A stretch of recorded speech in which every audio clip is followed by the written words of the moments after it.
All right, guys, I believe we're live. Hisashiburi, 好久不见. Honai Mogin. Anybody in Hong Kong? What else? Joku Bokwan. So if anyone can name all of those languages and bonus points, type the characters for each one, like the dialectal characters. You'll get bonus points. I don't know if those are good for anything, but it's been a while, guys. Cool. Guys, we've got a lot of people here. This is more than we've had live in a while. This is great. Um, is the microphone working? I had to delay the start a little bit because I couldn't get my computer to recognize the microphone. I think it should be working now, but if you guys can hear me, let me know. I can see the video's working, but let me know about the mic.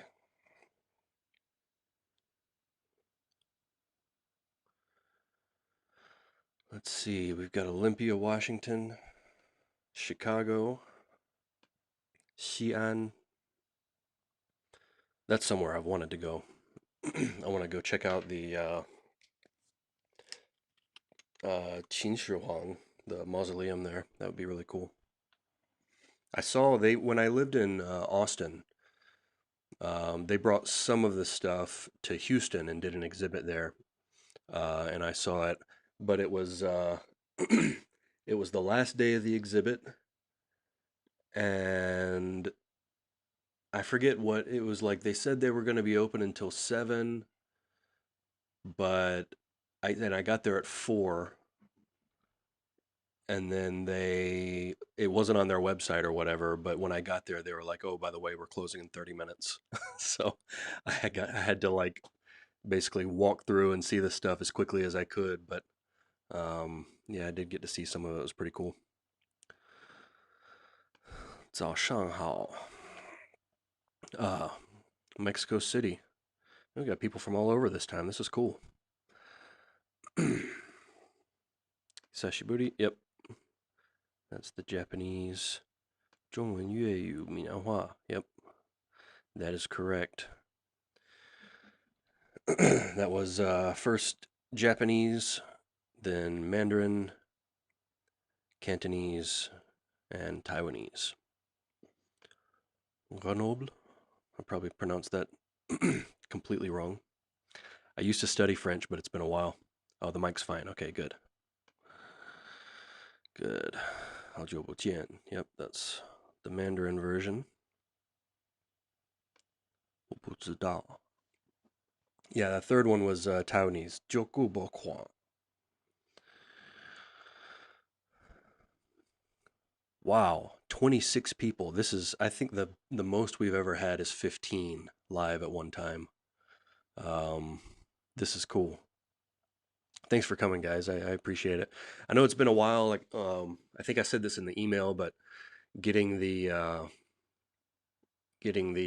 dictionary update ready, and then I'm also in the middle of producing the kanji masterclass.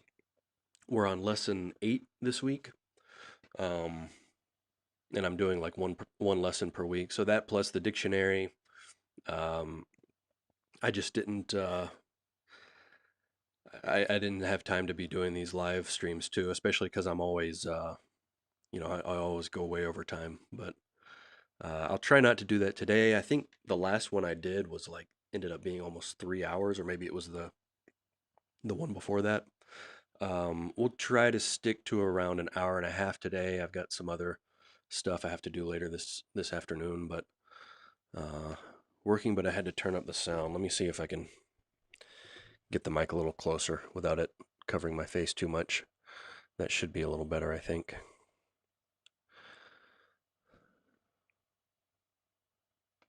Shengyin Wanmei. That's good. Oh, thanks for joining. Yeah, it looks like we've got a few first timers here, at least first time in the live stream, so it's great. And from the Netherlands. Well, it's too bad Ash isn't on this stream because he actually speaks Dutch really well. Uh, I don't. But yeah, glad you can make it, Russ. Um, 27. Wow, this is cool. Okay, so we're still, in the first couple minutes. Um, it looks like people are still arriving, so I'll wait to get into the main topic until people are here. And in the meantime, I want to show you guys some of this new stuff we put in the dictionary. Give me just a sec. It's a little cold in here. I need to adjust the air conditioner.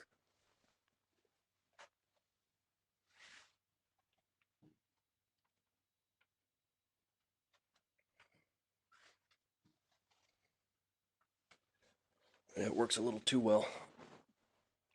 All right, let's see.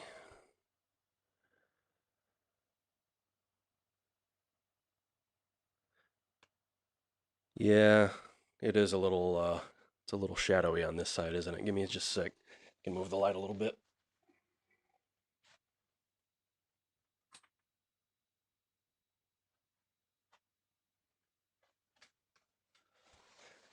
I think that, well, it's a little better.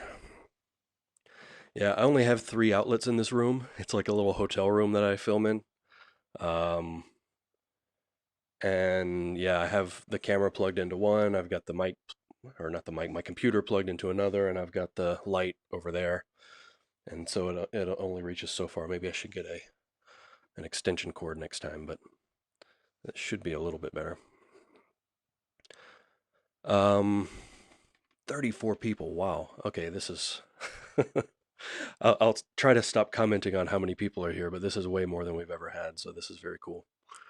Um, yeah, so the new dictionary update, like I said, we just released it. I think it was last week, I believe. And there's just so much cool stuff in there. Like, um, we're finally over 3,000 character entries for the essentials, like the main entries, over 3,000. Um, we're not quite to the point that we have all the HSK characters covered because we've sort of gone by our own frequency of use data that we've kind of developed in house. Um, so there are some like HSK 5, a few HSK 5 characters, and I think quite a few HSK 6 characters that aren't in there yet, which we may focus on filling in those gaps next. But we wanted to get to about the 3,000 most common characters first. Um, so yeah, we're finally there, which is awesome. It's a big milestone for us. So those of you who have been with us for a while, we've hit a lot of speed bumps on the way. So um, oh, that's great to see. Yeah, so dramatic. Yeah, it is. Uh, yeah, we took this course about how to like film courses, which is a little funny, but um, we learned a little bit about lighting, but we're still not great at it. But yeah, they do tend to tell you to put the light off at like a 45-degree angle so that you get a little shadow and it's not just flat lighting. But yeah, at the beginning it was a little too much. Um, what was I saying? Oh yeah, Plico Dictionary. Yeah, there's actually a thread on Reddit right now. They're talking about somebody was asking, you know, where you can find what radicals each character is composed of, and a bunch of people jumped in and recommended our dictionary, so that was cool. Um, Obviously, it's radicals isn't quite the term, but that I harp on that all the time, so I won't do that today. Um, so yeah, so like I said, we're above 3,000 characters finally. That's great news, and we added a bunch of expert entries. It's really like it's been a lot of fun doing these expert entries. Like when we first did the demo for the Kickstarter, and we had some expert entries in that demo, it was like they were pretty short. I mean, it was like one or two sentences, and then a few ancient forms, and then one or two sentences. Um, But the ones we've been releasing in the last few updates have been um, much more. Sorry, I was reading comments. I got distracted.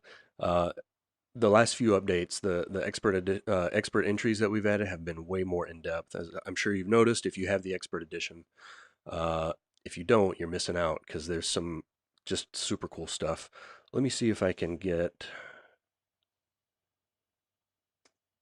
my iPhone screen to show up. Yeah, it's not showing up. Just a sec.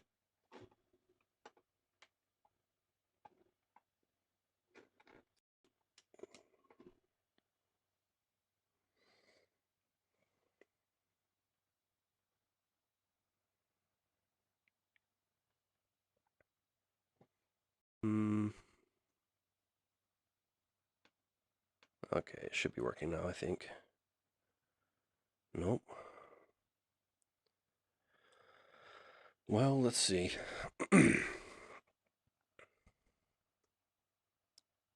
Oh, that's weird.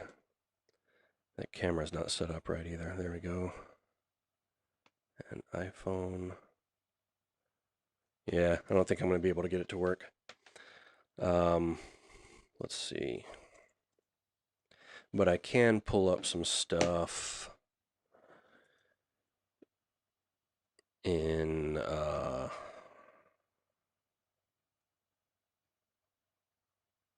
in my browser and show you some of these entries because this is some really cool stuff. Um,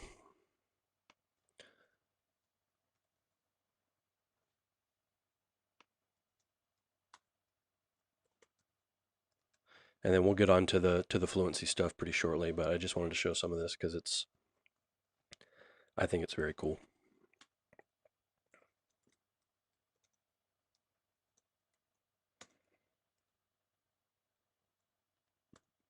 Mm,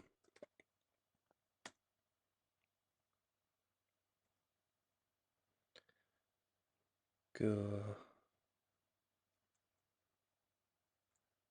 Yeah, let's do these three.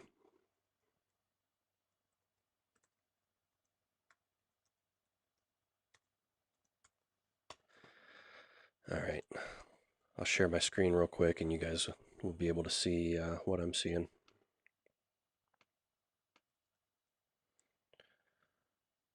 Uh,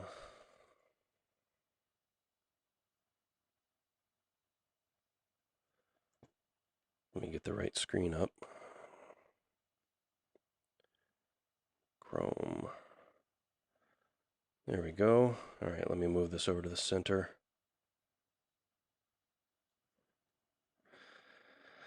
All right, so well, just first, I mean, you can see it's not like it used to be where it was like one or two sentences in the demo. We should probably update the demo with different entries, but that's, uh, that'd be a lot of work to do, so it's not super high priority. But you can see there's just a lot more detail, tons of ancient forms. We give old Chinese information.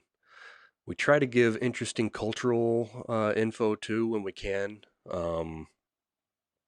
Like some of the things, like in an entry about something to do with silk, for example, we might write a few paragraphs talking about like the importance of silk in ancient Chinese culture, um, or agriculture, things like that. So, um, yeah, there's a lot of really interesting info in there, and there's 250 characters that have this kind of information now, and we're going more or less in frequency order, but we're doing components along the way too. So a lot of times, like these entries, they'll say something like, well, this is, oh yeah. So for more on that, see the expert entry for Leo, right?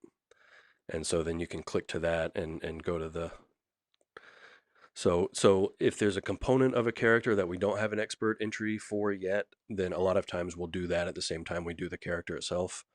Um, but more or less going in frequency order. And there's just so much interesting info in here. Like this one is an interesting one. Actually, this one may be from a previous. No, I think this one's from this most recent update.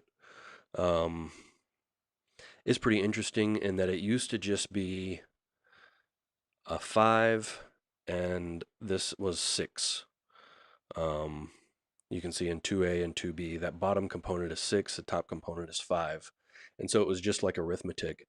And it was used to mean basically to learn. Um, then over time, uh, it became like 2 5s, which is the origin of the two kind of X looking components in the modern form. And then hands, so hands doing arithmetic or hands doing calculations on 2 5s and 6. But as it turns out, 6 is also the sound component, liu. Now, of course, liu and xue are not similar in modern probably not in any modern Chinese dialect. Um, but actually, well, I don't have the old Chinese for liu here. Oh yeah, I do. So you can see xue was this and liu was this. So it actually makes a really good sound component. So you've got the root here, and then you have the root is very similar, just the initial consonant is loosely attached, is what that period means there.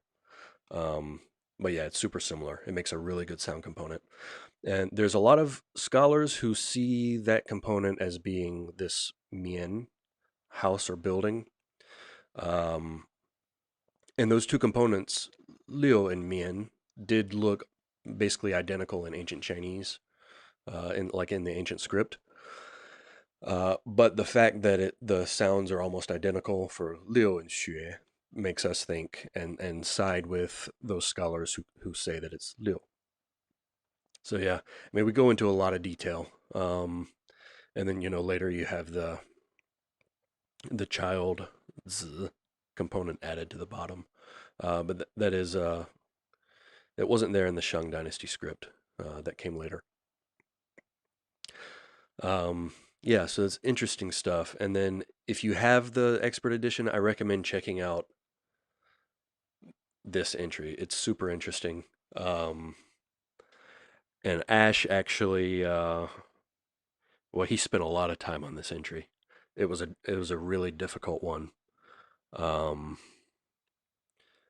but because there's a lot of debate over whether this component here on the right in 1A was a person, in which case it would be da, or an arrow, shi. And there are some similarities in the ancient script. There's a few different versions of each of those, and some of them look really similar. So that's why there's this kind of disagreement among scholars about which one it was. Um, and Ash went through and did a really in-depth paleographic analysis to determine which one it was. So, Dan, what's going on, man? You might have missed, you're in Hong Kong, you might have missed my Cantonese earlier. It was probably pretty bad. um, what was it? Honai Mogin. Mogin. We haven't done one of these in a while, so. Um, yeah, so Ash went in and did like a really detailed paleographic analysis to determine which one it is. Um, and so this is an unusually in-depth, long, and very interesting expert entry. So if you've got it, I recommend checking it out. It's pretty interesting stuff. Um, yeah, I think I've spent enough time on this. There was one other one I wanted to show, but I think I posted this one on our Kickstarter page. Uh, and look, everything's italicized. I don't know why. I'm gonna have to fix that. um, so maybe it's not on the Kickstarter page. I would have noticed if it was italicized. I don't remember what I put on the Kickstarter page. Anyway, let's move on to the main topic. Now we've given people time to show up, and um, let me, because I am going to pull something up in a moment. Um,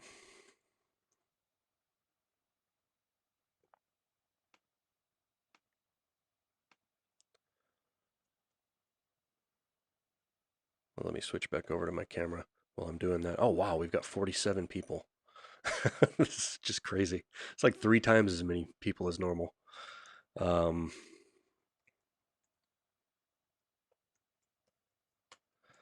Let me pull up. Okay, so like I said, in the email, we're going to talk about, like, it's called developing fluency, right? But we got to first define what that is, and then I also wanted to talk about, is it possible?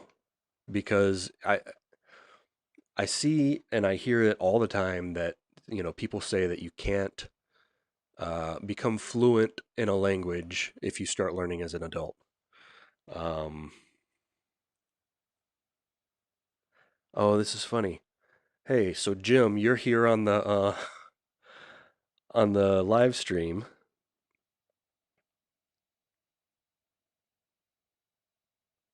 Let's see.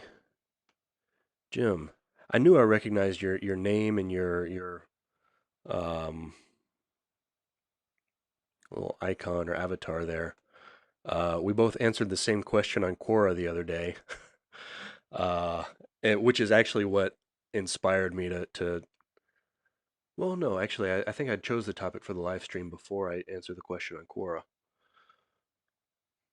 Yeah, because it was just yesterday. But um, so this question was. Let me share my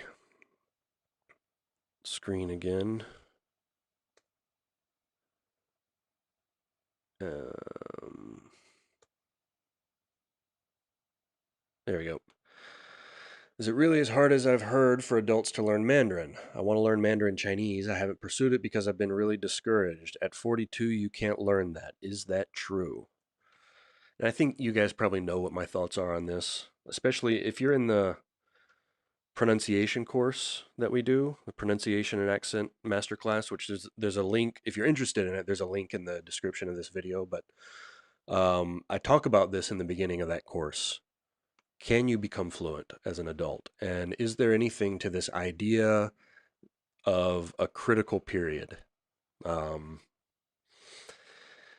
it's like the idea is, if you start learning a language after whatever X age, you can't become fluent, or you can't develop a native like accent, or you can't. In this case, somebody mentioned an MIT study which had concluded that you can't acquire a native command of grammar, a native like command of grammar, if you start learning after the age of 17.4 years old. So let's address that.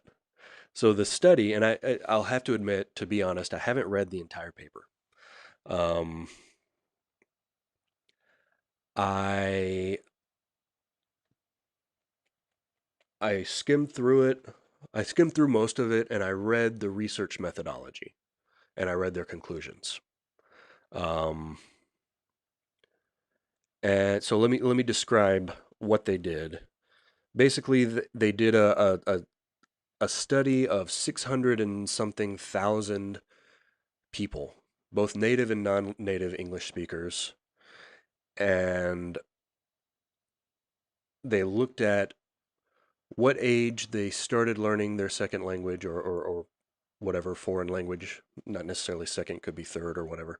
What age they started, how long they studied, and whether they, what sort of level they had attained, right? 600 and something thousand people. And then they did a statistical analysis on all of this and determined that you can't acquire, like I said, a native like mastery of grammar in a foreign language if you start after 17.4 years of age. Now, based on that description, can anyone tell me what's wrong with the study? And I'll wait a minute while I'm finding my answer to this question. Um, and I'm going to see if I can play you guys a video. I haven't tried this before, and I'm just kind of thinking of it on the fly, but I'm gonna see if I can do it.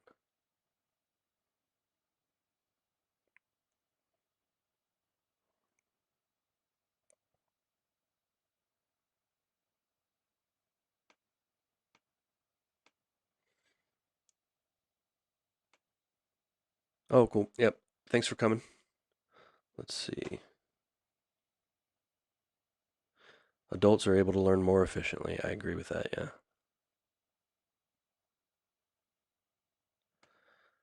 No control group.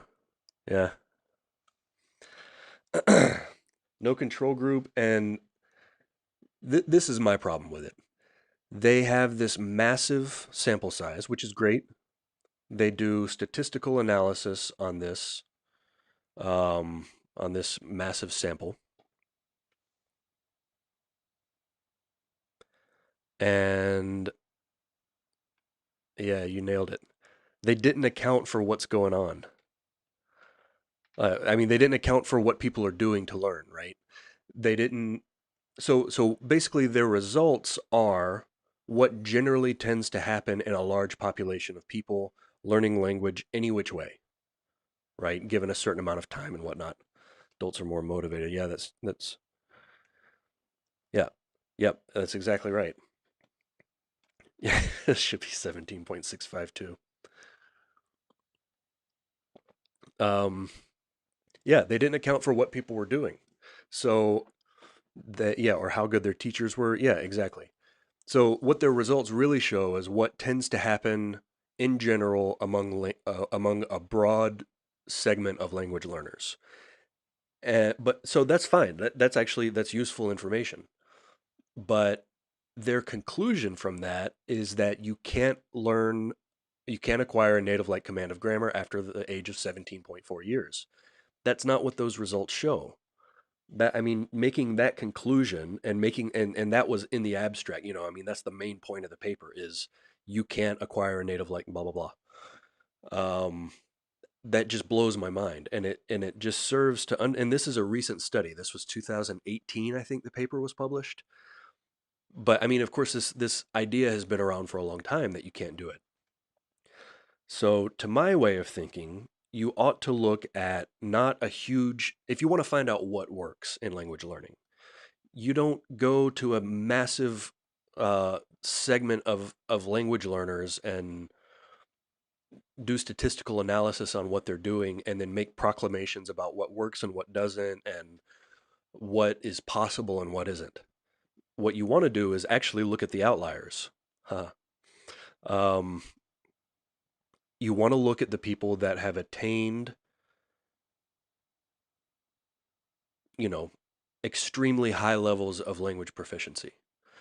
Um, and there are researchers that do that, but for whatever reason, this idea of a critical period, you can't learn after X age, keeps getting propagated, and it really does language learners a disservice because I see questions like this all the time. I'm 42 and I want to learn Chinese, but I've heard I can't because of my age. So, and it discourages people.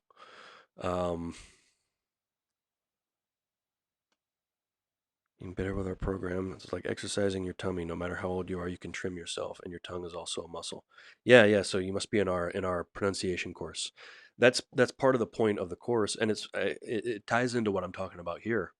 Um, there's a researcher, Betty Lou Lever, and I'll type that in the chat.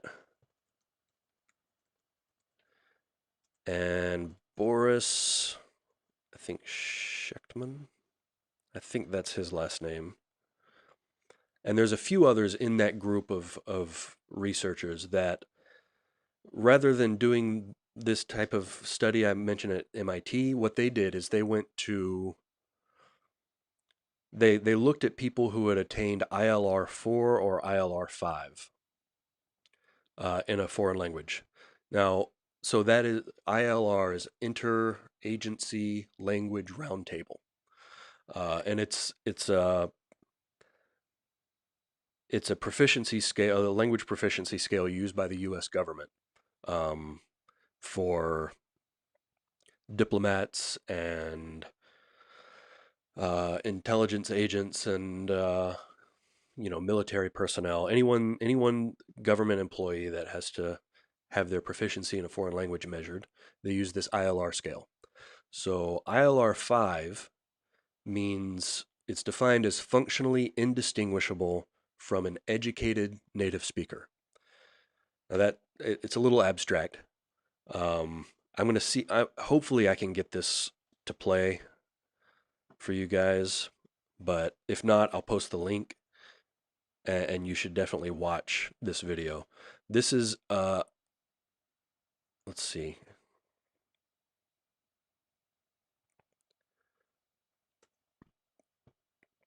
This is a video of the guy on the left is a non-native English speaker. All right. Hopefully, I can get the audio to come through. I'm not sure, but I'll try. Recreating human beings in its own image. Well, I wouldn't go that far, but I would refer to something that fiction author Robert Heinlein wrote many years ago, that it's much easier to predict the direct effects of a technological change rather than its effects. The example he always gave was the automobile. That is, we could pretty well predict how it would affect the economic system, how it would allow cities to grow, suburbs to develop, population become less dense, how we would individual freedom to change. But as he pointed out, we never expected it would also change our, and that it allowed couples to go outside the home conduct in more. That might sound like a trivial example, but it's really not, because the automobile created a whole space of personal freedom. And of course, in California, for many years, I was very much in tune with this. That really became part of our life that never. All right. Hopefully, you guys could hear that.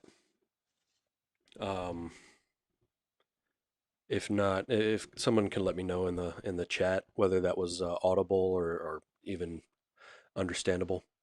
Um, and I'll post the link too, so you guys can watch it for yourselves in case it didn't come through well.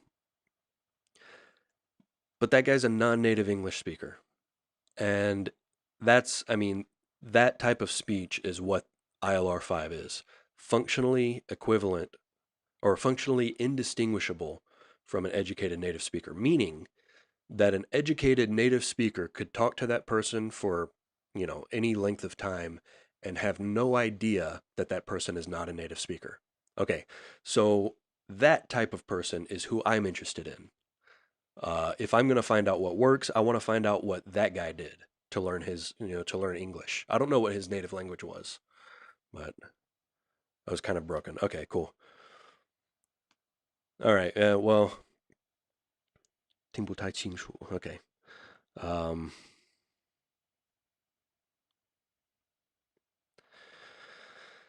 Yeah. Well, anyway, there's the link there in the chat, so check it out.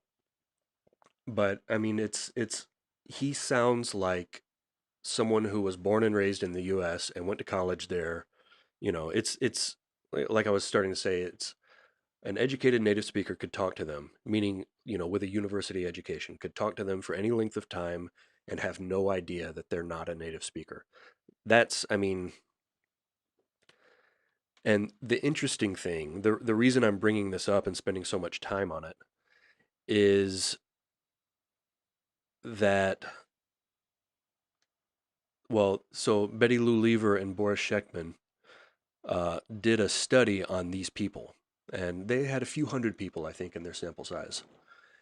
And what they found was not that you can't learn a native like command of grammar if you start after 17.4 years of age. What they found out is that not a single person in their sample started in childhood. Every single person that reached ILR 5 that they studied had started as an adult. So, this idea that you can't learn a language to fluency if you don't start as a kid is complete nonsense. And in fact, this study, you could tell he sounded like a native speaker. Okay, that's good. Um, This study by Lever and Sheckman shows that if you want to acquire, if you want to get to native-like levels of proficiency in a foreign language, you're much more likely to do it if you start as an adult, not if you start as a kid. Because what happens with kids, I mean, and this is a small part of it, but what happens a lot of times with kids that grow up bilingual or that learn a language in childhood, they might acquire a really great accent, but not quite have the grammar down or whatever. Or maybe they have the grammar down just like a native, but they don't speak like an educated native. So what's the difference? Well, when you go to college or university, whatever, generally you go in one of your languages, right? And that's the language that's most likely to reach that level of educated native speaker. So what they've found is that the people who reach that sort of level in their native or in their non-native language are people, not always, but well, they're basically always people who started as adults, and they're nearly always 74% of the people went to university in the country that speaks their target language.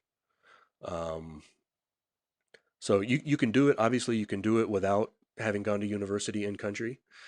Um, 26% of people were able to do that, but it makes a big difference. I mean, just having gone through 1 year of grad school in Taiwan made a huge difference to my Chinese. Um, Ash is nearly finished with his PhD, and he can read anything he needs to read. I mean, it makes such a difference. Um, Other people that we know, I mean, we know people that have, in fact, Mike Campbell at Glossica, he might test at ILR 5 in Chinese. I wouldn't be surprised if he did. His Chinese is that good, and I don't think he went to university in Taiwan. Um, so it's doable, but anyway, so that the point of all this was to show, like, of course you can become fluent in Chinese or in any other language starting as an adult, and you're more likely to do it if you start as an adult. There's so many factors that go into it. Like someone said earlier, adults learn more effectively. That's absolutely true. I mean, to get a native speaker from, zero to educated native speaker takes, 20 years because that educated thing requires that they have gone to university. Um, you know, People who start as adults and learn it routinely do it in under 10 years. So, yeah, we learn more efficiently. And there's other factors too, obviously. Kids are learning everything, not just language. Um, but then, adults have way more responsibilities than kids do. There's a lot of different factors, but um, yeah, I just wanted to spend a little time on that because it's definitely, yeah, motivation, absolutely. Immersion is definitely, definitely makes a huge difference. So, yeah, it's absolutely possible. Um, yeah, so okay, I have notes and I haven't looked at them at all since we started the stream. So let me just look at my notes and make sure I know I've covered some of what I wanted to talk about, but um, yeah. So the problem, to boil it down, the problem that I have with studies like that MIT study is they're not looking for what's possible. They're looking at what generally tends to happen and calling that what's possible. It's very flawed. So um, if you're discouraged because you didn't start Chinese at a young age, don't be. Um, it's you're in many ways you're better off not having started as a kid. Okay, so developing fluency. Well, first we got to talk about what is fluency. Sort of went out of order because I wanted to talk about what is fluency first, and then talk about the MIT study and is fluency possible? But let's backtrack and define fluency. What is fluency? Well, if you ask, 20 different language learners or language teachers, you might get 20 different definitions. You might get 21 different definitions. Um, and I've seen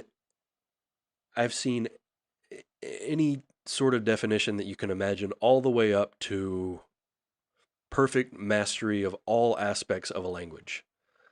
That's not even possible. Like, if that's what fluent meant, then that means nobody's fluent. There's not a single person in the world in history who has perfectly mastered all aspects of any language. It's just not possible. Um,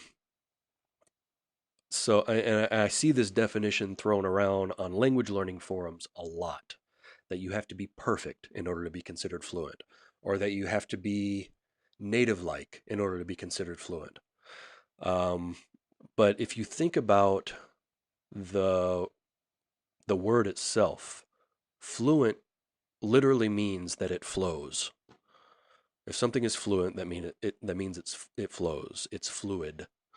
Um, so, in a strict sense, fluency is a measure, or should be a measure, of how fluid your speech is. So what that means is it's not even really tied to your level, right? Like, you could have a beginning level command of the language, but if you've really got that portion of the language under your belt and you can converse with the small bit of the language that you can converse very fluidly, then you're fluent at a beginner level, right? You have a high level of fluency at that level. Um, but of course, that's not how most people use the word, right? Most people say, if they say I'm fluent in a language, generally people understand that to mean some vague notion of I speak the language well enough, right? Well enough to get around, have conversations, live day to day life. That's basically, you can say you're fluent, right? And that's what most people understand when they hear the word. So we'll be talking about both, I guess, both of those um, senses of the word. Because obviously, most people that say they want to get fluent in a language, yeah, comfortably conversational. That's right. That is what most people mean. Um, but I do see on language learning forums people say, use it to mean perfection. So at least 10 years to get to fluency. Well, that again, that's what tends to happen. It's not necessarily what's possible. And I'll use myself as an example. I did study Chinese for a few years before I moved to Taiwan. And I've talked about this in more detail in other live streams, previous ones. So if you're interested, I would recommend going back to watch some of those. But um, um, yeah, I spoke a little Chinese when I got there. Like, I studied for a few years, but it was a hobby. I would do it like on my lunch break at work. So, 30 minutes here and there. I wasn't super serious about it, and I actually did spend a lot more time learning about Chinese than I did learning Chinese, right? So, like, I was reading linguistics books and stuff about Chinese. Um, so when I moved to Taiwan, I was I could order food if I knew what the thing was called. I knew stroke order, so I could look stuff up in Plico. I knew, I could ask for directions. I couldn't necessarily always understand them. It was a struggle. And when I started at the MTC, the Mandarin Training Center, I tested into their second semester class, right? So there were people in my class that had a similar experience to me, where they had like studied as a hobby for a while, or maybe they had taken a few classes in college in the US. And then there were other people who had literally just started studying Chinese 3 months previous, and this was their second semester at the MTC. So they had gone from zero to my level in 3 months. So that'll give you. And I was a little I was a little bit ahead of some of them, uh, just from having done it for so long. I knew more characters than they did because I had crammed a bunch of individual characters without learning any vocabulary, which is not a great idea. Um, in some ways, I was a little ahead of them, but in others, like they were more conversational than I was. They had had more practice speaking. I had never had a conversation in Chinese until the day before I got to Taiwan, where I had a layover in Shanghai and had to talk to the cab driver. That was my first ever real conversation in Chinese. Um, so yeah, I mean, I was about in the right class. I knew some more words than they did. Like had memorized some more words than they had. But they were much more comfortable using them in conversation than I was. Um, I went from that to a year later. I got my first translation job. Um, 3 months after that, I was applying for the master's program in the Chinese department, and I was auditing a graduate level course in the Chinese department, like an intro to paleography, or it was like a research methods and materials course, like an intro to paleographical research and methodology and materials. Um, and I understood, I was able to audit the course and understand what was going on. I might have missed a few things here and there, um, but basically I didn't have much trouble. And 6 months after that, I started the master's degree and had very little trouble keeping up with the coursework. So I would say at that point I was fluent. Um, so for me, I went from like 0 plus 3 months in that first MTC class that I took to I would say fluent um, in the space of a year and a half, 2 years, something like that. And I was in that time between my first translation job and when I started the master's program, and even after that, I was doing translation, like freelance translation, uh, pretty much all the time. And there was like 6 months that I wasn't in the MTC and I hadn't started the master's program yet, and I was doing translate not full time, but 20 to 30 hours a week of translation work. So a lot of people throw around this 10 years figure, and it's for most people, like I had time. I was on scholarship. Um, I was tutoring and making a little money, extra money that way, and I was married, and my wife had a job, and so between all that, we were fine. And um, so I didn't have to work full time, in other words, because between uh, my part time work as a tutor and my scholarship and all that, I was pulling my weight, I guess. Um, but so I had all the time in the world to study. I would study. I would go to class for 3 or 4 hours a day, and then or was it 3 hours a day, right? In Taiwan, I would go to class for 3 hours a day. I would do an hour worth of homework for class, and then I would spend 4 or 5 hours studying other stuff on the side. And I would hang out with Taiwanese people. I had, a language exchange partner who was an interpreter, and so she was very picky.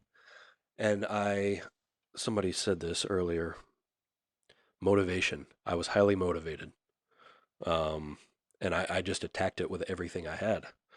Um, so yeah, I mean, you can fast track it if you've got the time, um, and you approach it well. I was fortunately a lot of the time that I spent learning about Chinese, I also spent learning about how to learn a language and experimenting. I was trying all different kinds of things. Um, I tried the like all Japanese all the time method, but applied to Mandarin. I tried. I used Heisig to try to cram a bunch of characters into my mind. Oh, I miss Taiwan too. I uh, I was there last year for I think it was a week or 2 weeks before the pandemic really got going. I think it was in February, if I remember correctly. I think it was last February. So it's been a year and a half since I've been. Usually I go 2 or 3 times a year, but obviously I haven't been able to in the last year and a half. Um, it's such a nice place. I love it. Um, although the last time I went, I found one of my favorite restaurants had closed. I was really bummed out about that. Um, so so yeah, you could fast track it. Oh no, no, sorry, I was talking about experimentation. I experimented with a bunch of different stuff, and what I eventually landed on, and this is, I mean, wow, this is a long time ago. I must have been 24 or so, so it's 12 years ago. I'm 36 now. Um, it must have been about when I was 24. I stumbled upon shadowing and chorusing.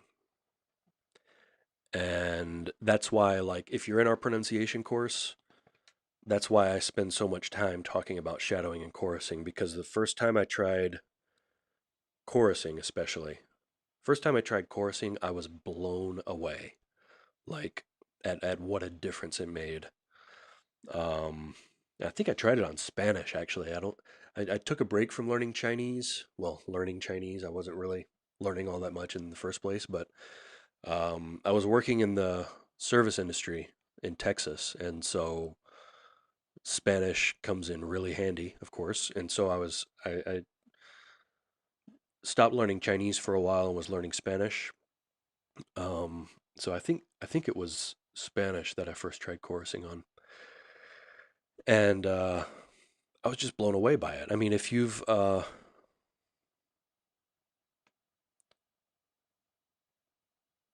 I don't know, Chase. Ba. I mean, ba is an auspicious number in Chinese. Um, they they say it rhymes with fa, like to in like there's a word fa cai. Like if you've heard the Chinese New Year greeting gong xi fa cai or gong hei fa cai. I've probably got the tones wrong on Cantonese. Um, that fa in gong xi fa cai means it's like huts in Japanese because I know Chase guys, so I know he speaks Japanese and not Chinese. So it rhymes with this. I've just put it in the chat. Um, so that fa cai is that. Um,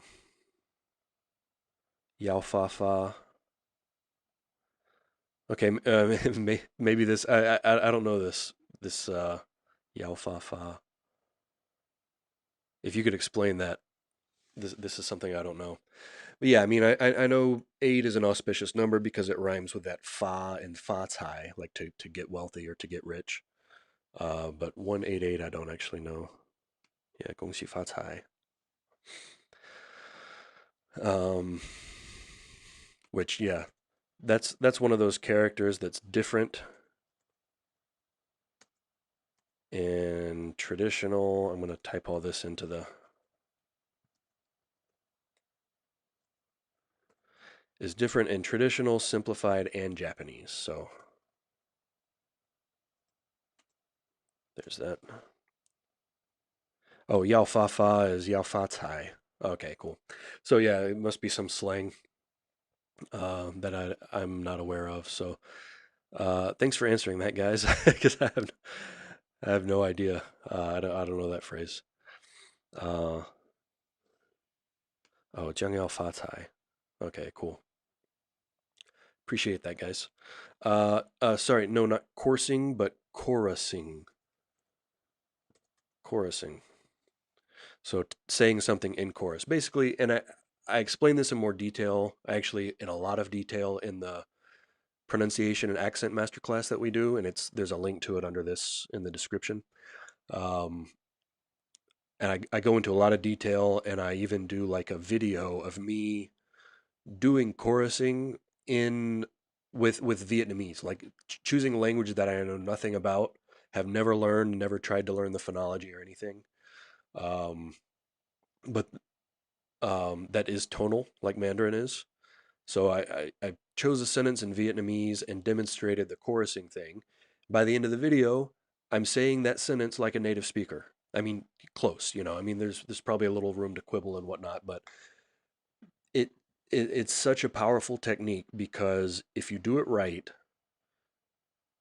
and you just sit down for a few minutes and do it every day, these sentences that you learn through chorusing are, I mean, you'll have them almost like a native speaker from the day that you learn them. And it also doing that consistently over time, and it's an intensive exercise. So just a few minutes a day is plenty for this, but it will also overhaul your accent. You will, by doing this, somebody mentioned muscle memory uh, earlier. Let me see if I can find it. Yeah, your tongue is also a muscle. That's exactly what chorusing does. It trains your tongue's muscle memory.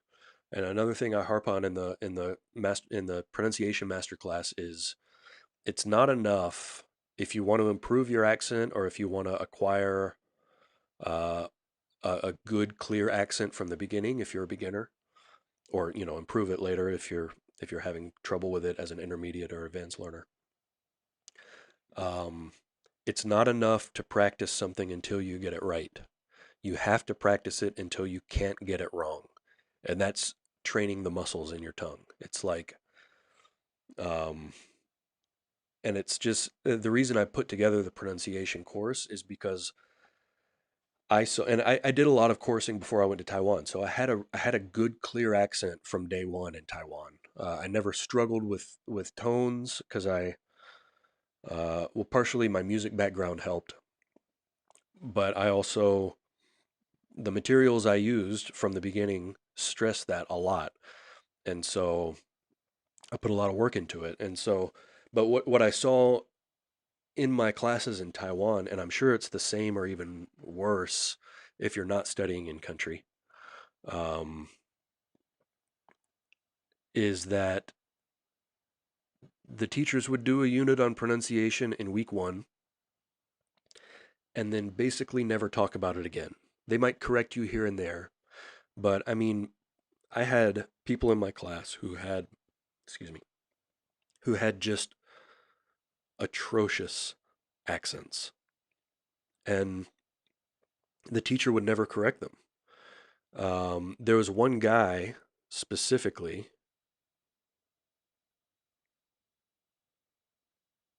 Yeah, that's exactly right. That's a good definition.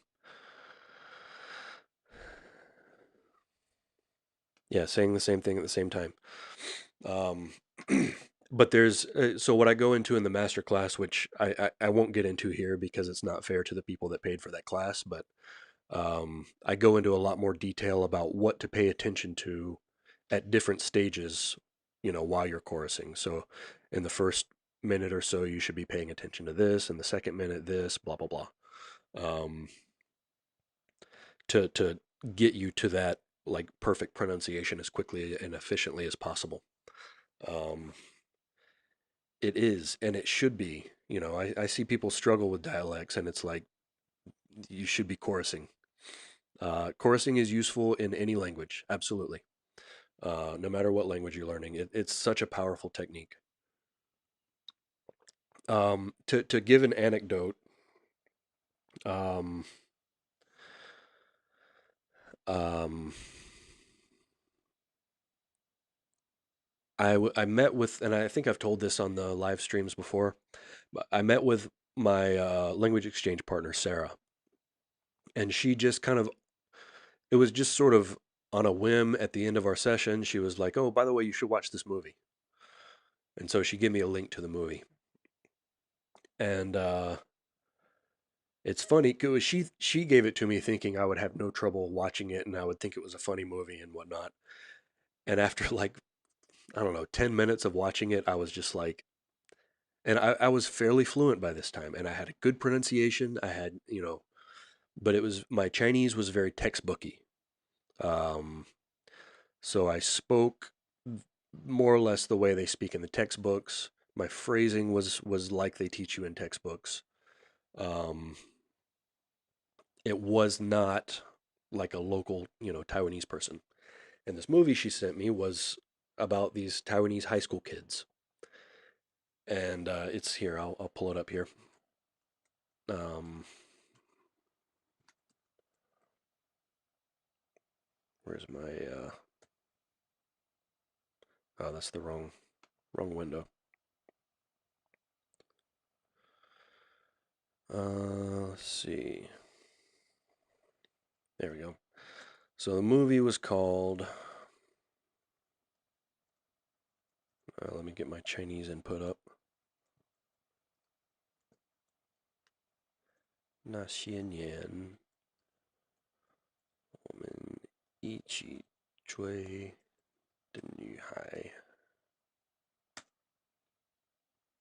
So that's the name of the movie. And I think in English it's called like You Are the Apple of My Eye, which always makes me think of the Stevie Wonder song, but um yeah, so she gave me this movie to watch. And yeah, I gave up.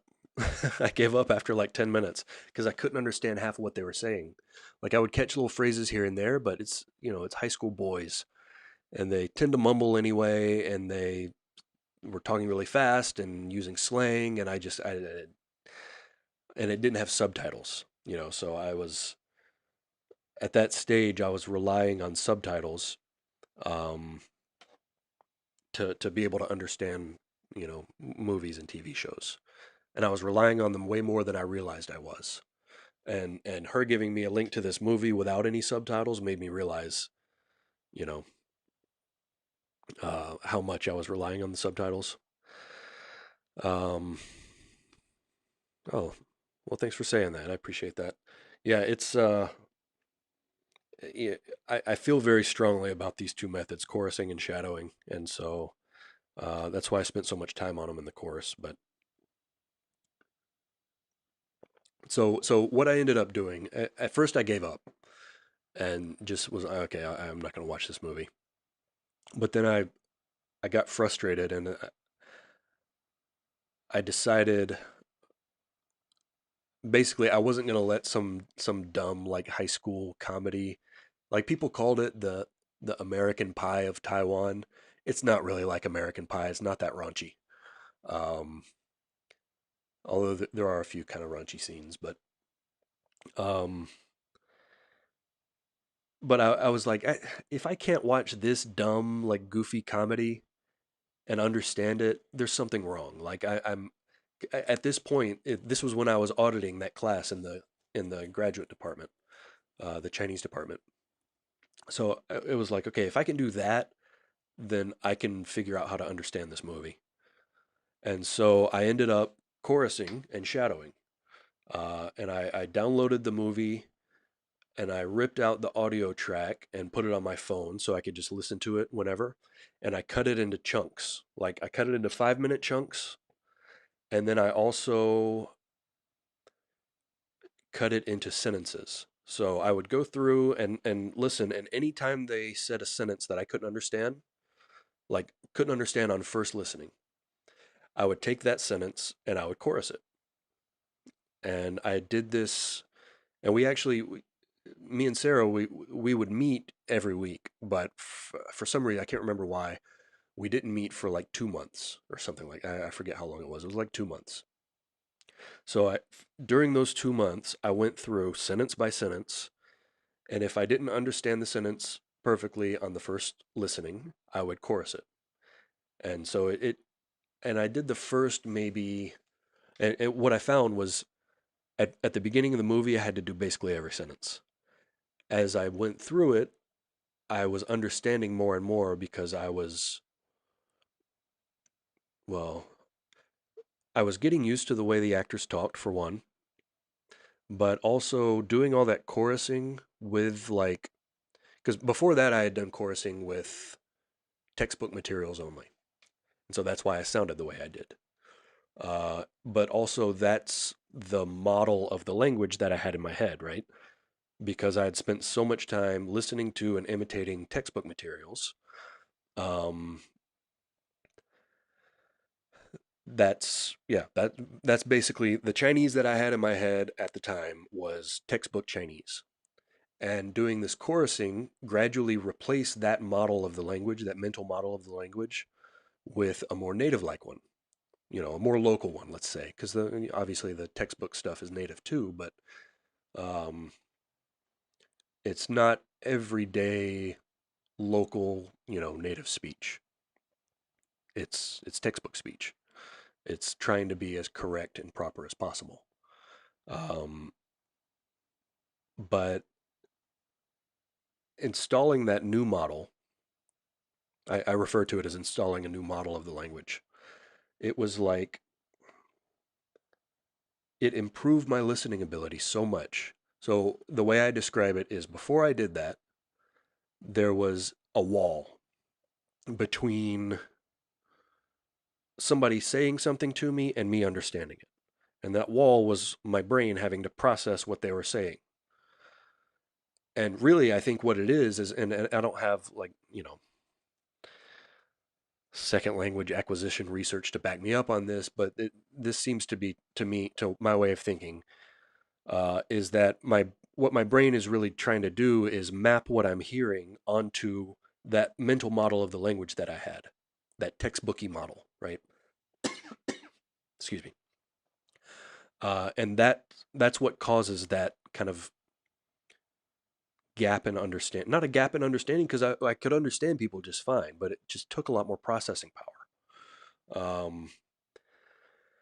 And so installing this new mental model of the language, which was more like what local people that I was talking to every day, it's more like what they talk like. Um, and so that removed that wall, that extra step in my brain having to process and map things onto the mental model that I had, because what I was hearing already mapped to the mental model, right? Um, and it's I didn't know, like I knew before I did that, I knew chorusing was powerful because I had used it quite a lot, but I didn't know it could do that. you know, I didn't know that chorusing so much could also increase my listening comprehension to such a degree, and also decrease the mental strain of listening comprehension. Um, and it changed my accent too because I was spending so much time imitating people, Taiwanese high school boys talking casually, that my accent became more local instead of more like a textbook. Um, and yeah, it just, and the next time I met Sarah, we started talking and she stopped me after just a few minutes and she goes, "Oh my God, what did you do to your Chinese?"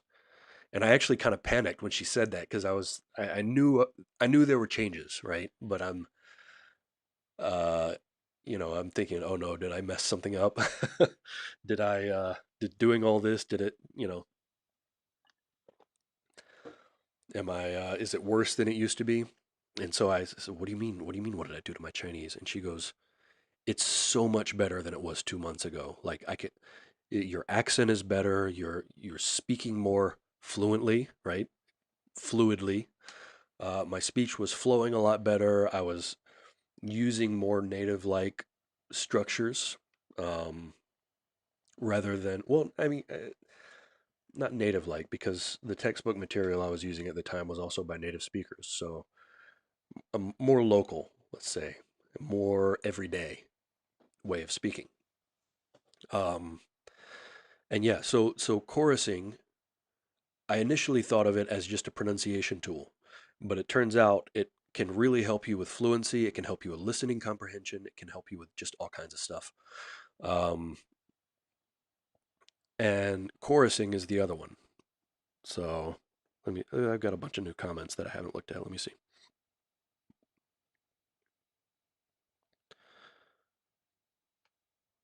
I've never heard that one before. Thanks. Yeah, that's a first for Alec Baldwin. I there's other ones that I get though. Let me think. I've I've been told Andy Samberg a few times, um, which I don't see it, but whatever. And sometimes I wear kind of thick rim glasses. If you've seen my photo on the Outlier website, I wear like pretty thick rim glasses, and maybe and when my hair is a little longer, it does get curly. So maybe that's what people are thinking. Forget who else. Frustration is so common in learning Chinese. That's for sure. It's it's not an easy language, and I think I said that in that answer to that guy in Quora that was frustrated or that was discouraged from even starting. I think because he was 42. Um, and he one of his questions was, "Is it hard?" and the other was, "Can I learn it as an adult?" Well, the answer to both is yes. It is. It's a hard language, but it's doable. Um, it takes more time than most other languages, or maybe not most other, but takes more time than a European language for sure if you're a native English speaker. But it's doable. Um, that's another thing. Yeah, that's part of my problem here in Japan. My Japanese isn't as good as I would like it to be. My understanding is way better than my speaking. Um, but yeah, most of the people I know here, well, pretty much everyone I know here speaks English. So that's most of my apart from going to restaurants or bars and ordering or buying stuff at 7-Eleven or whatever. Most of my life is in English here. So let's see. Coursing with an MP3 and earphones, you just set the volume higher in order not to drown out the native pronunciation that you're hearing. Yeah, I like to have it so that the voice in my ear and my voice are about the same volume to me. Um,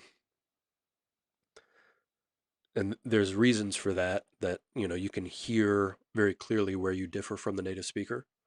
Um, but that's my preference. I'm sure people have their preferences for how to do this, but um, yeah. Oh, this is a good point. Yeah, news is good, but always a bit stiff. Life drama kind of shows seem to be most useful, although overly dramatic, maybe. Yeah, this is totally true. This is news is held up as this like high standard. If you can read a newspaper and you can watch the news on TV, then your Chinese is really good, and it's absolutely true. Um, and news in Chinese tends to be very terse, uh, and like abbreviated kind of. I mean, it's very formally written, so it's not like you go through your first, you know, like say if you're at MTC, you go through your first several semesters, 5, 6 semesters if you're going at the normal pace, and everything you learn is Kouyu. You know, you might learn a little bit of written style Chinese, but not much. Almost everything you learn is spoken style. And then suddenly you're in the newspaper class and you're trying to read, you know, the way that newspaper papers are written. It's a big difference. Um, but yeah, for improving your spoken Chinese, for improving like your fluency, your everyday conversation, yeah, slice of life type shows are much better. I watched a TV show called get back to this. I think I talked about this on a recent live stream, but nope, I missed a G. 智商先师, and that's a pun on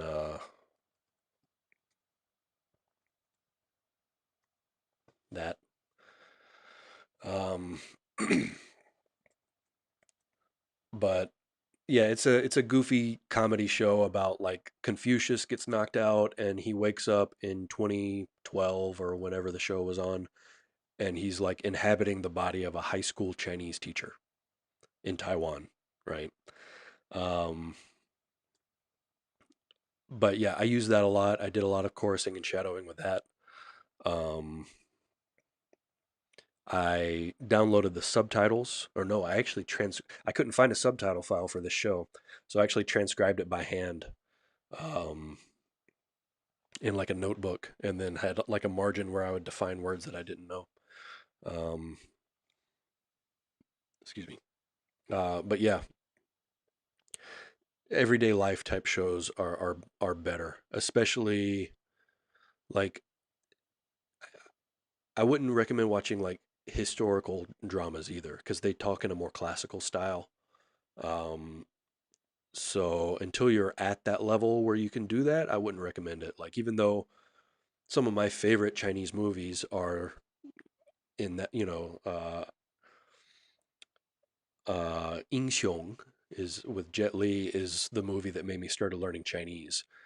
And yeah, they speak very formally. So it can be good to improve your um, improve your reading ability and your understanding of like historical style of speech that they use in these movies once you're at that level. But before that, you should do slice of life, like stuff that happens in stuff that takes place in modern times, so that you're learning and imitating, the way people actually talk now. Um, Still have that wall. 2 second delay before my brain processes whatever Chinese. But that didn't last. Yeah, yeah. I would recommend chorusing and shadowing, especially chorusing for that, but shadowing too. Um, Shadowing, by the way, I've mentioned it a few times, but I haven't explained it. It's a lot of people use the two terms interchangeably, but they're actually quite different, and they're used for very different things. Um, Shadowing is where, and it really is a small difference, but that small difference makes a huge difference. Chorusing is where you say it in unison. Shadowing is where you say it with a slight delay. So you hear what the person says and then repeat. And just that little delay makes it like chorusing you can only use with short sentences, right? Um, and you put it on repeat, you say it over and over because you can't say something in unison with a recording if it's 2 minutes long, right? Unless you've already memorized the entire 2 minutes and the exact cadence of every phrase and all. It's just not possible. Um, the chorusing, you can do longer things because you're literally just it comes in your ear, it goes out your mouth. You're just repeating what you hear and trying to say it as closely to what they said as possible. And there's different things you can do with it. You can vary the lag time, you know.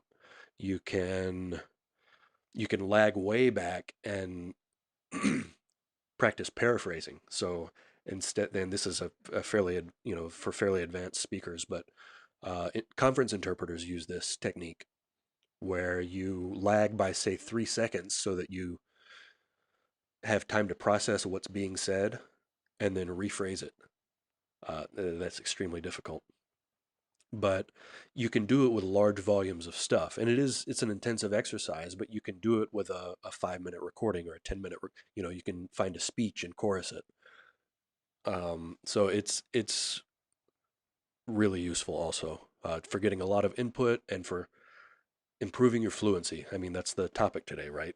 Um, because since you're speaking exactly what the native speaker said and in large quantities, 5-10 minutes worth of audio, um, you're getting a lot of practice just constantly speaking, right? And so that will help that fluidity of speech aspect. Chorusing will too, but in a different way. But yeah, shadowing is extremely useful for improving your fluidity of speech, your fluency. Um, yeah. Now, see, this is an interesting point to bring up too. Not everything in movies and like when I say textbooky, it's similar to what you're saying here, standard. What you learn in textbooks is going to be standard Chinese that's been deemed to be, correct. But that's not how people talk in everyday life. I mean, I've probably in this stream, I've probably said a bunch of things that most people wouldn't consider to be standard English, right? I'm from the deep South. I'm from the Gulf Coast of Florida, um, and the Southern dialect is actually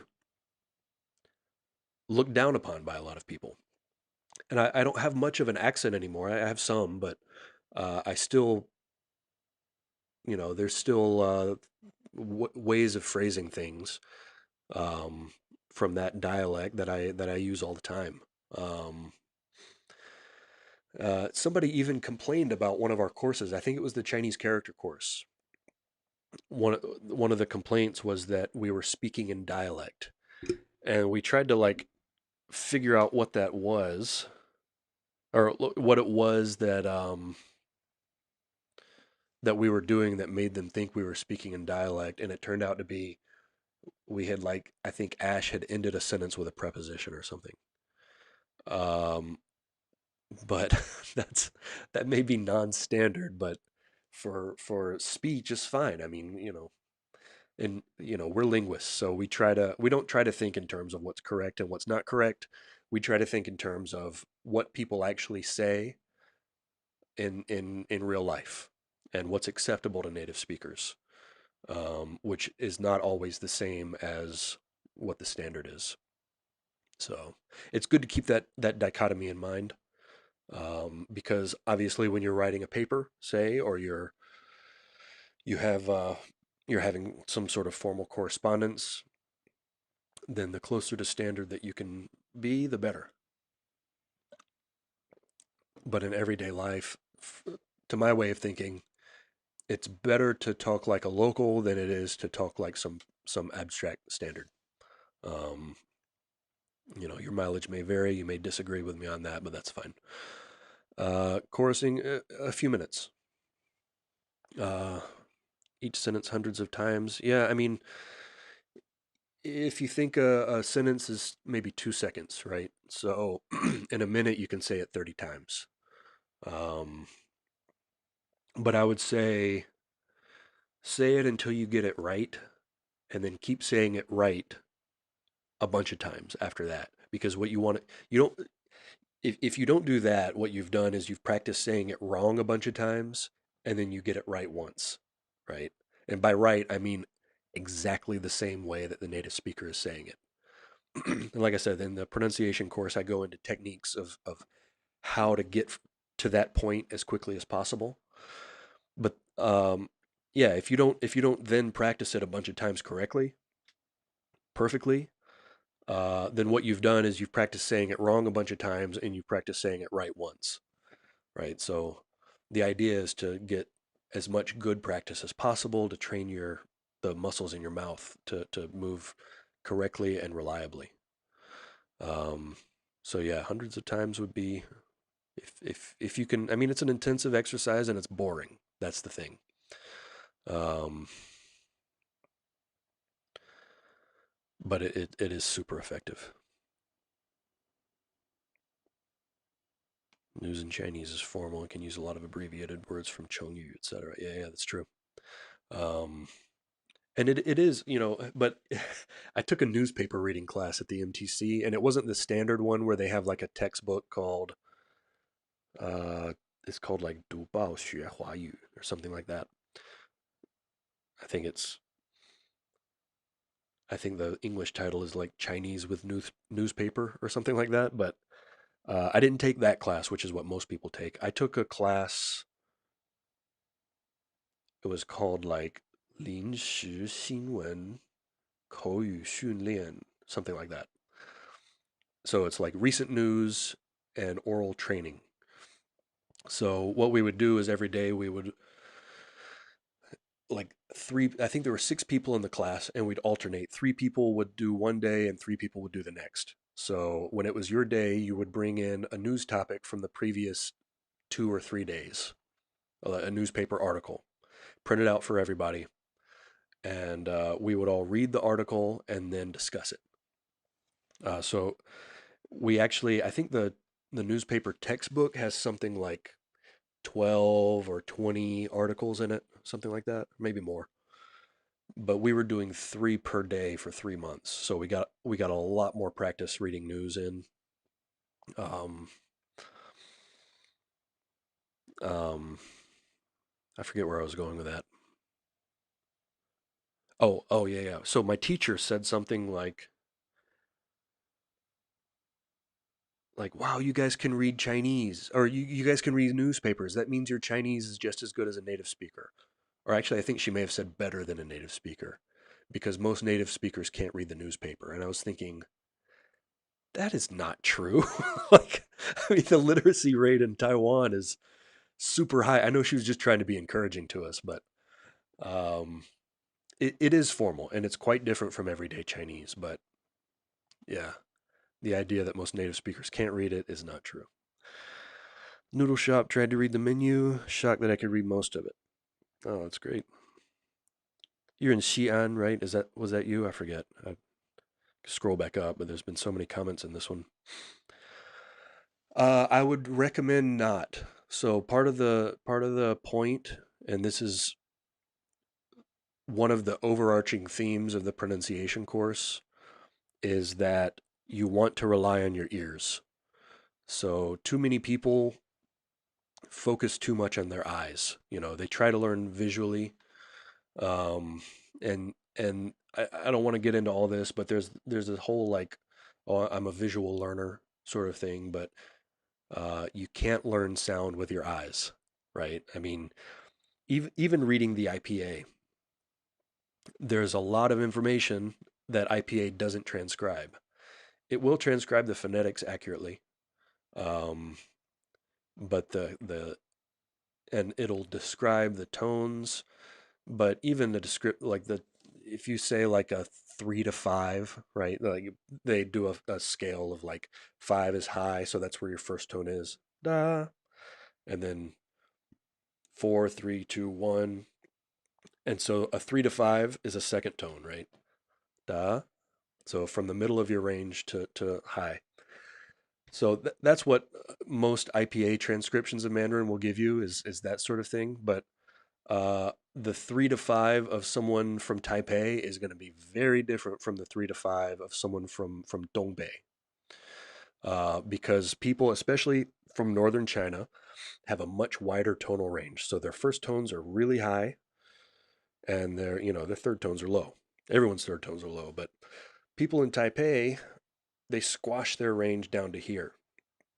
So they have a much narrower tonal range than people from northern China. So, and a friend of mine in Taiwan, who I would say, going back to the ILR scale, is probably a 5.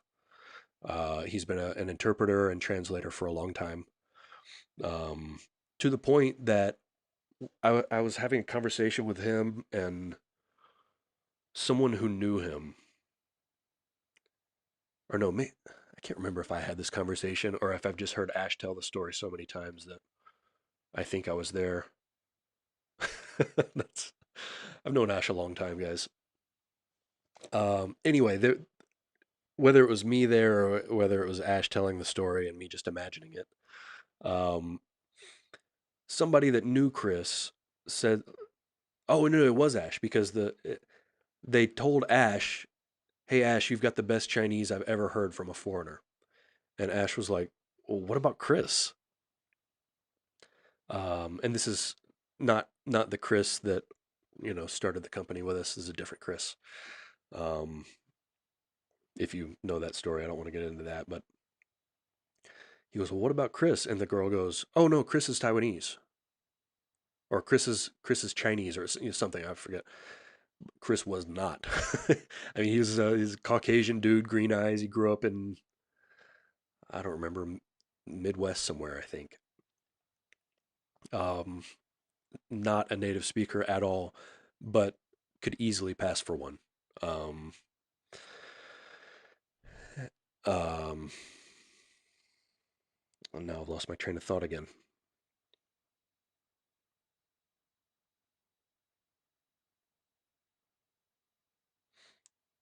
Talking about pinyin in front of you with chorusing. Sorry, guys. I don't remember where I was going with that story. um,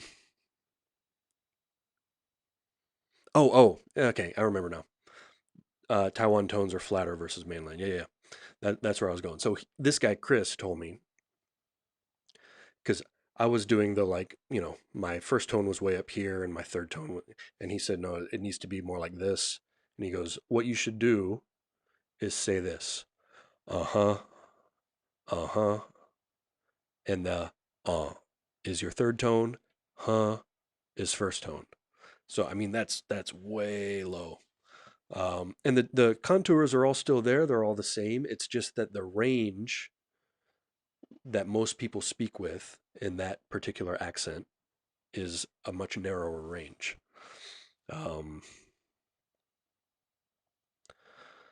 so yeah, that's not in like an IPA transcription. Um, so no, yeah, you really there's a lot of information in speech that's not that just I guess you could come up with some highly complex way of transcribing it, but um, you're just not going to get the same resolution that you get by relying on your ears. So part of the point of this exercise or these exercises and the point of the overarching theme of the pronunciation and accent masterclass is you can't learn sound with your eyes. You have to train your ears. You have to train your ears. You have to train yourself to rely on your ears. And that's the course does that. I mean, a lot of people go, well, how do I know if it's right if I don't have feedback from a native speaker? Well, you can learn to tell if it's right. That's where the ear training part of it comes in. Um, so, training your ears, training yourself to rely on your ears, and training the muscles in your mouth to reproduce exactly what you're hearing. That's that's how you improve your pronunciation. It's what will help you improve fluency. It's, I mean, it shifting your focus from visual to sound um, will make a just a massive, massive difference in your learning. So, uh, still have some of my Florida accent, certain words, specifically vowels. Yeah, yeah, yeah. Yep, for sure. And there's a video clip that I use in the masterclass that of somebody. So I'm from Pensacola, or just across the river, Pace. It's a small town in Northwest Florida. I used a video in the masterclass that I found on YouTube of this guy that's from, I think he's from Century, which is way, I mean, Pace is a small town. Pensacola is a small town. Most people haven't, don't know of. So when I tell people, like when I lived in Boston and I would tell people I'm from Pensacola, they would, oh, I don't know where that is. And I'd say, oh, it's half an hour from Mobile, Alabama. No idea. It's 6 hour drive from Atlanta toward the coast. Oh, okay, yeah, I kind of get it. Century is like way out from Pensacola. It's like an hour and a half or something, and I think that's where he's from, if I remember right. And his thing is like, yeah, I'm making this video because people are always asking me where I'm from. It's that video. Oh, that sound is very Gulf Coast of Florida. People will say instead of boat, they'll say the boat. Um, yeah, it's an unusual accent, and yeah, I definitely still have some aspects of it um, from Texas. And I lived in Texas for a few years. Um, yeah, I lost most of it. I moved to Boston when I was 18, and I lost some of it there. I kind of quit saying y'all because people would always look at me funny when I did. So I say it now, but um, yeah, I've lost a lot of it. Pronunciation masterclass with WeChat Pay. Unfortunately, not. Um, yeah, Chinese payments are really hard for us to set up as a non-Chinese company. There was one payment processor that we looked at that was supposed to be able to to help us with that, but we looked into the company and they just we couldn't find out much about them. So um, yeah, Chinese payments are tough, unfortunately. Um, if we do get that set up, then I'll send out an email about it because there's quite a few people that have asked if they can buy our stuff with WeChat Pay. If there's any way of tying your WeChat Pay to like, well, probably not Google Pay, I guess, but to Apple Pay or anything like that, or PayPal, I don't know if there's a way of doing that. Then maybe you can, but will WeChat Pay itself, you can't. Let's see.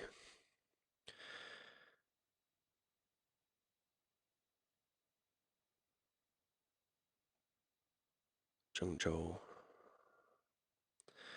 Whole visual learning thing has been debunked anyway. Yeah, but you still get a whole lot of people that use that. Oh, this isn't my learning style. I'm a visual learner, and it's like, and well, I think the reason a lot of people think they're a visual learner when it comes to languages is that that's how we learn our native language. Like, I mean, you already speak it when you get to school, and then most of school is focused on text, right? So you're used to thinking of learning language the way you think of learning your native language, which is grammar rules and spelling and, sentence structure and, it's a very text focused um, approach. And so when we start learning a foreign language, we tend to go for that because it's comfortable. And doing things like chorusing and shadowing is not comfortable. It's not what we're used to doing when it comes to learning. We're used to learning with our eyes by reading. I mean, maybe, through lectures and stuff too, but for language, it's mostly through our eyes. And so to really learn a foreign language well, it's a paradigm shift that you have to make. You have to learn to focus on sound. Obviously, the visual aspect's important too. Like, we're the Chinese character guys, um, and that's all visual. That's all script. But to improve your pronunciation, your accent, your intonation, fluidity of speech, your listening comprehension, that all has to be done, um, you know, through sound. So you can use text as a crutch sometimes. I wouldn't recommend it during chorusing though. If you're watching a movie or something, using the subtitles to buchong to supplement your what you're hearing or to like fill in the gaps, that's fine. Um, but when you're working intensively on this stuff, I would recommend really focusing on the audio. Um, yep, yep, that'll do it. I mean, that's where I was too. I read a book. What was it called? 古文字学导论 or something. I forget the title. It was like a little intro to paleography book in Chinese. That was the first book I ever read.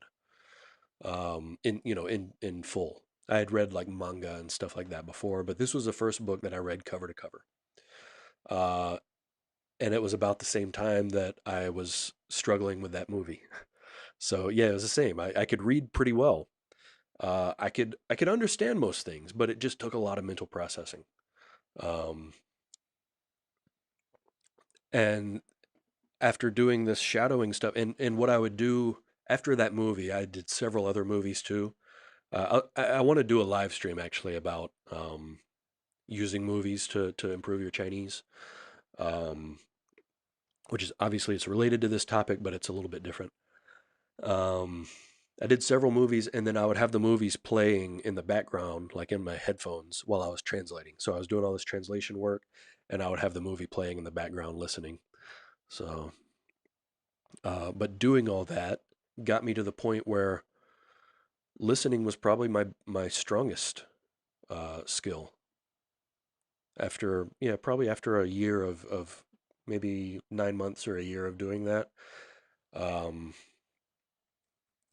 I think my listening got to the point where it was even better than my reading. So,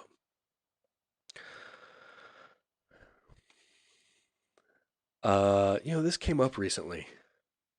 Um, Actually, it came up in the Q&A. I do a live Q&A session as part of the kanji masterclass. Um, and it came up in the live Q&A, and I meant to look in it, meant to look into it, but I haven't yet. Stu J is an interesting dude. He's pretty unorthodox in the way he approaches language. Like I remember seeing something from him 10 years ago, maybe not quite that long, but where he said that the first thing he does when he starts a new language is he learns to touch type, and that always stuck with me because I don't get it. Like, why? I mean, and he's a smart guy, so I'm sure he has his reasons, and I'm not saying he's wrong about that. I don't personally understand it. Um, and yeah, learning tonal phonetics through Sanskrit phonetic tables. I don't know, man. I'd have to look at it. I haven't had a chance to yet, but I would say he's worth paying attention to. Um, he's a really interesting guy. Apparently, his Thai is like native or almost native like. So, yeah, Milton, Florida. That's like yeah, like a 20-minute drive from Pace, my hometown. Um, Milton High School and Pace High School are rivals. Uh, don't have PayPal, but oh, PayPal is available in China. Okay, that's good news. Yeah, that's something we've been wanting to figure out how to do for a while, but it's been tough trying to figure out how to take Chinese payments. So, particular sounds someone has having trouble reproducing. Difficult cases teaching English to Chinese, LMN switching, ing, etc. Um, the approach I take in the pronunciation and accent masterclass is a combination of, excuse me, explaining, like, I don't explain articulatory phonetics in detail, but I go into a lot of like, for this sound, the tip of your tongue should be here. And, like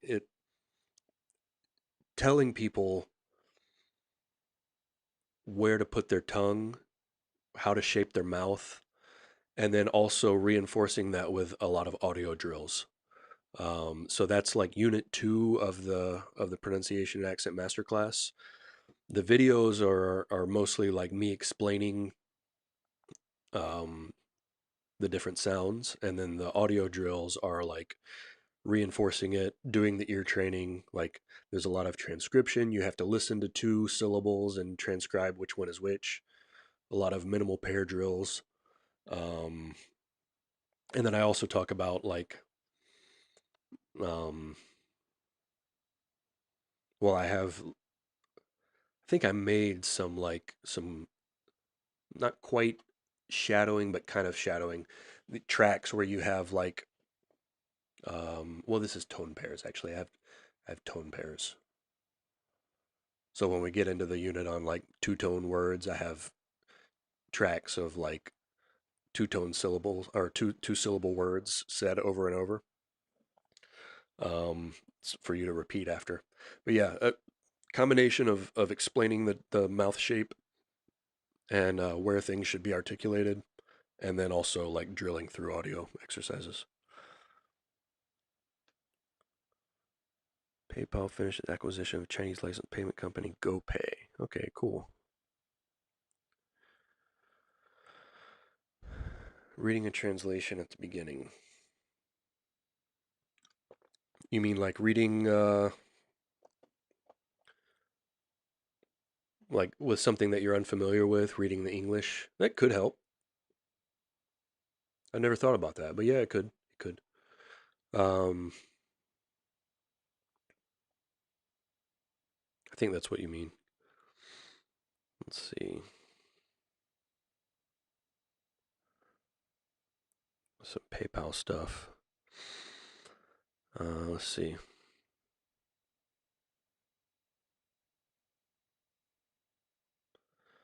Chinese has a different relationship with writing than other languages. Classical Chinese was read by Japanese, Vietnamese, and Koreans, as well as by Chinese speaking different standards, so it's not completely phonetic. I'm not sure I follow your point. the sound is phonetic, and that's what we're talking about here.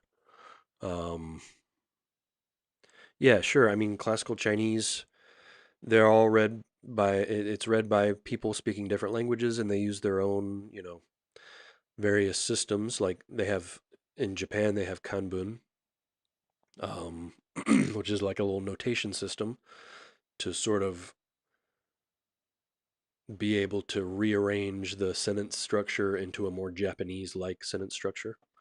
Um, but I'm not. If you could explain what you mean by it's not completely phonetic, because I think you're talking about there's not a uh, direct relationship between writing and sound, but that's not true either. Just because it can be pronounced differently in different dialects doesn't mean that there's no connection. Script isn't just phonetic, so it's different from learning other languages. I mean, but the script does represent spoken words. It's just that those spoken words can vary in pronunciation based on which language you're speaking. But it does correlate to speech. But regardless, like I mean, the point here is developing fluency, right? And talking specifically about oral fluency, and the script has next to nothing to do with it. Um, it's all about sound. Um,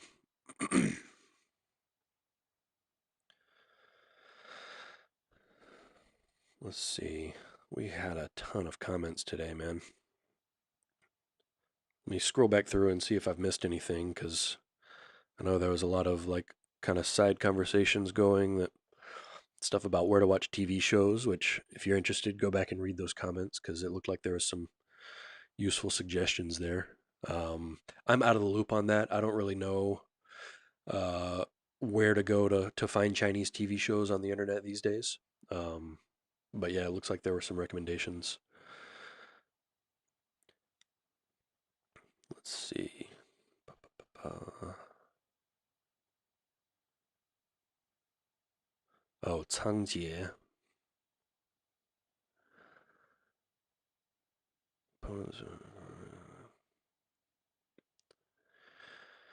Um,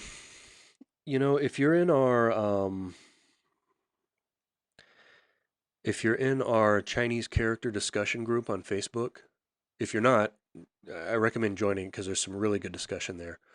Um, but yeah, it's called Chinese Character Discussion. It's a group on Facebook. It's open for anyone to join and post there.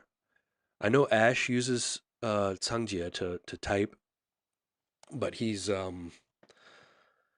um, he's not able to be very active in that group right now, so he might not be able to answer. But there will be other people in the group that can help you out with that. Um, let's see. Oh, we got some new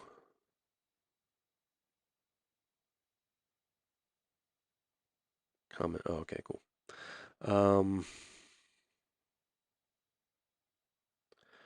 oh yeah, recommendation for Yo-Yo Chinese video. Yeah, they make some interesting stuff. Um, I think we advertise on their channel, uh, their YouTube channel. I think we run some ads there. So we have a few channels that we target where people are learning Chinese, and they can see ads for our stuff at the beginning. Um, I think I've covered everything. I don't think I skipped any questions that were directly related to the topic today. I did skip some of the stuff about PayPal and Michael. Hopefully, you can get that figured out. It's like I said, it's something we've been trying to figure out how to accept Chinese payments. If you do figure something out with PayPal, if you could let me know, like send me an email or something, because if I can give people that live in China another option for how to get our stuff, I would love to do that. Because it's a question we get all the time. So, um, yeah, I think I've covered everything. So I'm going to go ahead. We're still under 2 hours, which is possibly a record for this live stream. So I'll go ahead and end it for today. Thanks a lot for coming, everybody. This was really cool to have this many people. Um, it's definitely a. I saw the number get up to like as high as 55 people here at once, and I don't think I've ever seen it above 15 or 16.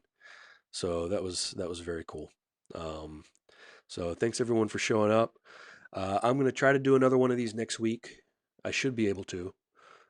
If not, then we'll definitely do another one 2 weeks from now, and most likely at the same time. So, all right, guys, take it easy, and I will see you guys later.